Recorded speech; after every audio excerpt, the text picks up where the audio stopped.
Hello guys, how to turn on or turn off live photos on your iPhone. To enable or disable live photos on your iPhone camera, unlock your iPhone first.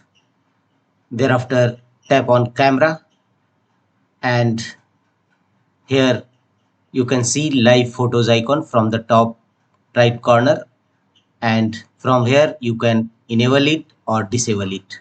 Tap on it off and again tap on it and live photos off and on.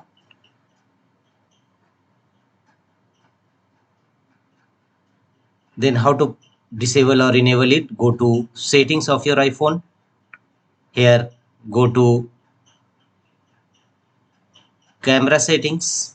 Tap on camera settings. Here scroll down and you will find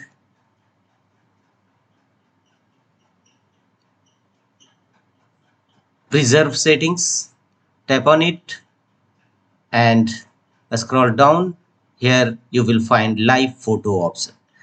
Preserve the live photo settings.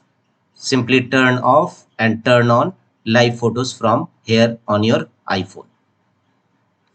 That's all.